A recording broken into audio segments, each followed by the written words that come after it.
Guys, क्या आपको पता है कि पेट्रोल और डीजल कैसे बनता है? अगर नहीं पता तो चलिए जानते हैं इस वीडियो में। तो गाइस, आपको ये तो पता ही होगा कि पेट्रोल और डीजल आज के समय में इंसान की कितनी बड़ी जरूरत बन चुका है। इनकी रिक्वायरमेंट हर रोज पड़ती है और ये बात भी सच है कि जैसे जैसे इसका इस्तेमाल बढ़ता जा रहा है वैसे वैसे इनकी कीमत भी लगातार बढ़ती जा रही है।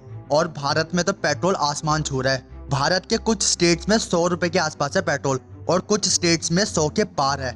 तो सवाल अब भी वही है कि पेट्रोल कैसे निकलता है। तो पेट्रोल कैसे निकलता है इसको जानने से पहले ये जानना जरूरी होगा कि पेट्रोल होता क्या है। तो आपकी जानकारी के लिए बता दूं कि पेट्रोल एक पेट्रोलियम यानी कि कच्चे तेल से प्राप्त किया गया लिक्विड मिक्सचर है जिसका इस्तेमाल इंटरनल कंबशन इंजन में फ्यूल के तौर पर किया जाता है। तो अब आते हैं कि पेट्रोल निकलता कैसे है। तो पेट्रोल हमें काले और गाढ़े तरल पदार्थ यानी कि लिक्विड सब्सटेंस में मिलता है जिसको हम पेट्रोलियम कहते हैं। पेट्रोलियम एक लैटिन भाषा का शब्द है जिसका अर्थ है चट्टान से निकलने वाला तेल। पेट्रोलियम जमीन के अंदर से निकाला जाता है।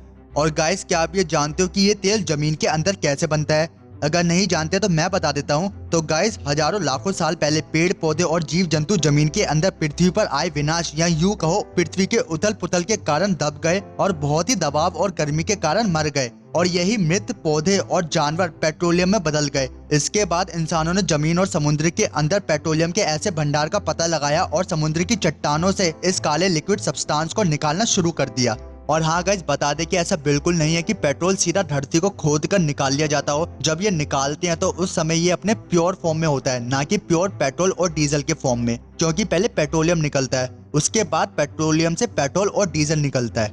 और हाँ गाइस, पेट्रोलियम के कुएं होते हैं जिसमें से कच्चा तेल निकाला जाता है और इस तेल में पेट्रोल, केरोसिन, डीजल, मोम, पिच एक्सेट्रा चीजें होती हैं। और कच्चे तेल को साफ करने के लिए कारखाने में लाया जाता है और इन कारखानों को पेट्रोल रिफाइनरीज कहते हैं। कच्चे तेल को बड़े बड़े सिलेंड्रिकल बर्तन में डालकर गर्म किया जाता है और अलग अलग टेम्परेचर पर कच्चे तेल में प्रेजेंट चीजों को अलग अलग पाइप के थ्रू निकाल लिया जाता है। इस प्रकार पेट्रोलियम का एक हिस्सा हमें पेट्रोल के रूप में मिल जाता है। और ये पेट्रोल कच्चे तेल को 110 डिग्री सेल्सियस पर उबालने पर मिलता है। 180 डिग्री सेल्सियस पर उबालने पर केरोसिन ऑयल मिलता है और 260 डिग्री सेल्सियस पर कच्चे तेल को उबालेंगे तो हमें डीजल मिलेगा।